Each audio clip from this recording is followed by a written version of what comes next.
नहीं, आवाज बोलने का अधिकार भी नहीं था। हम देखे थे खटिया से लोग उठा देता था। उस दिन भुला गए, याद है हमको। आज यूजीसी आया, 10% वाले का दर्द क्यों हो गया कि जगदेव बाबू वो क्रांतिकारी थे कि जो जिस समय हमारी शायद जन्म होगी तो 2 साल 4 साल के होंगे तो कहा जा सकता है।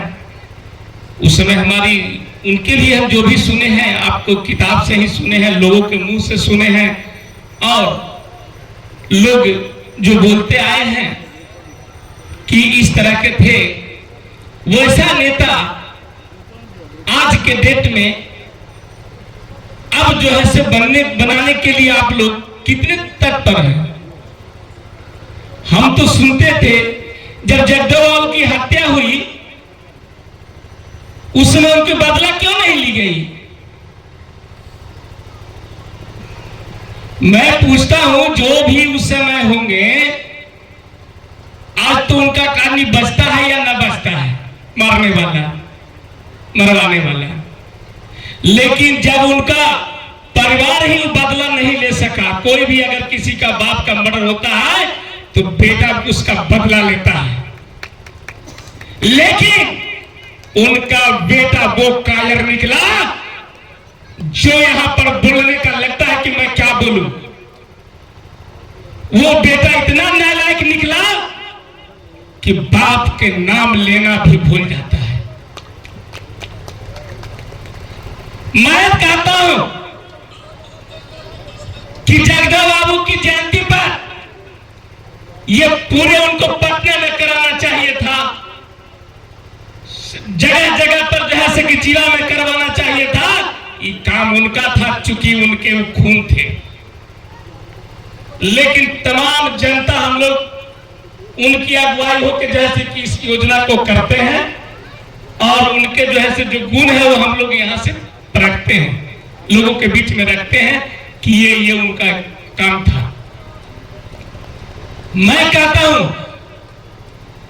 कि जिस परिस्थिति में जब उनका परिवार बिक सकता है तो इस समाज को एकजुट करने के लिए हम लोग कितने तत्पर हैं। यहां मंच पर आते हैं, भाषण देते हैं, चले जाते हैं। जगदेव बाबू के नाम पर हमारे 15 साल पहले हमारे लालू जी की भी सरकार चली, हमारे आज नीतीश कुमार की सरकार चल रही है। सबका नारा जगदेव बाबू का है। आगे जो बोर्ड लगा हुआ है, फोटो रखा हुआ है, उन्हीं पर राजनीति लोग करते हैं। मैं ये नहीं कहता हूं जो आवाज है, ये जो दम है और जो बोलने का अधिकार है, ये लालू जी का देन है। जो सच है वो आप रखिए। नहीं, आवाज बोलने का अधिकार भी नहीं था। हम देखे थे खटिया से लोग उठा देता था। उस दिन भुला गए, याद है हमको। और जो आवाज है उसका आवाज अगर नहीं कटा तो आज नीतीश जी का देन है कि आज हम लोग जो सागन बना के जो चल रहे हैं, जो नेता बने हुए हैं, वो नीतीश कुमार का भी देन है। लोग कहते हैं कि फलाना ऐसे कर रहा है। आज यूजीसी आया, मैं कहता हूं वो 10% वाले का दर्द क्यों हो गया। अरे कुछ हम लोग में भी वैसे हैं जिनको दर्द होता है और सपोर्ट में बोलते हैं, खुले उसका विरोध नहीं करते पाते हैं। क्या कारण है? आज जब विरोध कर रहा था तो हम लोग क्यों नहीं उसको कहते कि विरोध में जवाब दिया? नहीं दिया। हम लोग में कमियां हैं। मैं ये कहता हूं कि जब आप कोई मोदी जी का हर फैसला का मैं सम्मान करता हूं, मैं खुल के बोलता हूं। मैंने जब एक डाला था ट्विटर हिंदी पर जैसे कि आपने मेरा जैसे कि आईडी से डलाया था तो मुझे फोन आया कि आपने तो गलत कर दिया। हम कहले कि मोदी जी का हर फैसले का मैं सम्मान करता हूं। जब भाजपा में हूं तो हो रहा है भाई? जब आपका 10% मिला तो हमको दर्द नहीं हुआ, और जब हमको कुछ मिला तो आपको दर्द हो गया। ऐसा क्यों? इसलिए हम लोग ये 90% वाले जो हैं एकजुट होकर खड़ा हो जाइएगा तो 10 को भागना मजबूर हो जाना पड़ेगा। और हम लोग खेलेंगे, डरने की क्या जरूरत है? डरिए मत, विरोध से भागिए नहीं। अगर वो विरोध करता है तो समझिए कि आप आगे बढ़ रहे हैं, तब वो विरोध कर रहा है। इसलिए मैं कहूंगा, और खास करके मैं सांसद महोदय जी से कहूंगा कि कोई योजना के जरा सा देखिए, इस पर धीरा चल रहा है, थोड़ा तेजी लाने का प्रयास करें। और हम विधानसभा में क्वेश्चन उठाने के लिए माननीय अजय बाबू से मैं कहूंगा कि थोड़ा इस पर आप लोग विचार करके उठाइए, क्योंकि आप लोग विरोध में हैं, थोड़ा विपक्ष में रहते हैं भाई, तो बोलने का अधिकार है, बोलिए इसको। और हम लोग भी तो चुप रहना पसंद करते हैं, क्या करें भाई? आप लोग बोलिएगा नहीं तो भी सुनूंगा हम, लेकिन भाई आप लोग बोलिएगा तो काम होगा, और हम लोग बोलेंगे तो कोई सुनेगा नहीं। बात समझ लीजिए। इसलिए ताकत आप लोग दोनों के पास है। जो हमारे यहाँ बैठे हुए हैं, ये जनता भी समझ रही है कि ताकत ही दोनों के पास है। चूंकि भाई विपक्ष में है, कुछ भी बोल सकते हैं, विपक्ष में है, जो भी रखना प्रस्ताव रखेंगे। तो मैं खास करके मैं आप लोग से हाथ जोड़ के निवेदन करता हूं कि आप लोग जैसे कि इसको लोकसभा में अभय जी और अजय जी विधानसभा में इसको उठा के रखिए, ताकि यहां जल्दी से जल्दी किसानों का लाभ मिले।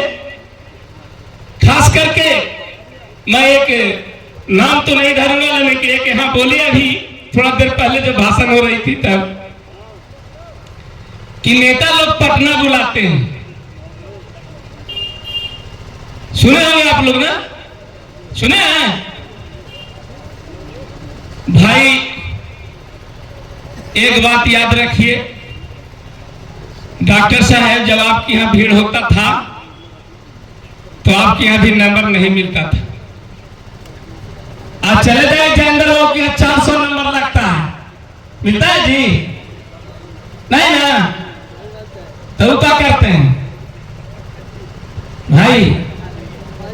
मैं किसी पर मैं नहीं कहता हूं कि आप किसी पर टिप्पणी की है, तो मैं नहीं कह रहा हूं। देखिए कुछ परिस्थितियां होती है, और 4 महीने में आदमी क्या कर सकता है, उसको सुधारने का, समझने का, चलने का मौका दीजिए। प्रयास होगी कि वो सही लाइन पर, अगर इधर उधर भटक भी जाएंगे तो सही लाइन पर आ जाएंगे। ऐसा नहीं है। मैं ये कहूंगा कि थोड़ा धैर्य रखें, क्योंकि धैर्य में ही सब कुछ है। अगर आप धैर्य खो दीजिएगा तो आपको बहुत दिक्कत होगी। धैर्य रखिए, और हम बहुत धैर्य से काम लेते हैं। डॉक्टर साहब याद रखिएगा, हम बहुत धैर्य से काम लेते हैं। लोग बहुत फोन करते हैं, लेकिन हम सबको यही कहते हैं कि भैया धैर्य रखिए। थोड़ा विरोध भी होगी किसी का, अगर विरोध करेंगे तो समय आने पर किसी का विरोध होगी। यह का विरोध करने का समय है। जब हमारे क्षेत्र में विधायक जी ऐसे करते हैं, ना आते हैं, अगर कोई होंगे पटना में तो पटना में बुला लिए होंगे आपको कि पटना आ जाइए। अगर नहीं आते हैं ठीक है, नहीं बुलाइए लिए, तो अभी सर्जरी करने की कोई जरूरत नहीं। जगह जगह पर किसी को आप टॉर्च कीजिए तो ज्यादा प्रभाव पड़ेगा। ऐसे बोलने से थोड़ा सा हमको लगता है कि ज्यादा दुखी हो जाएंगे, इसलिए वैसा कोई शब्द का प्रयोग नहीं कीजिए। और मैं खास करके तो मैं ये भी कहूंगा कि अभय जी का कार्यक्रम बढ़िया रहा है, अभी चल भी रहा है अच्छा। और कहीं कोई दिक्कत हो तो हमको लगता है कि हमको तो कभी फोन करने की जरूरत नहीं पड़ी, लेकिन लगता है कि कभी जरूरत नहीं पड़ेगी तो करेंगे, तो काम करिए देंगे। ऐसा नहीं, कहीं भी रहिए, किसी के साथ रखिए, लेकिन संबंध अच्छा रखिए। संबंध अच्छा रखिएगा, आपका जरूर होगा भला। और कुछ लोग कहे थे कि भाई करिया कुर्ता वाले तो उनको भी मैं कहूं कि वो जो अंगूठी पोखराज के जो पहने हुए हैं वो का जैसे इंटर कॉलेज से लूटने के लिए पहने हुए थे भैया।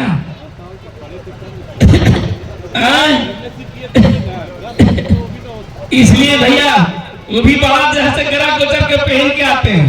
अरे हम लोग तो सुरमे से गरा गोचर वाला पहनते हैं। इसी के साथ जय हिंद जय भारत।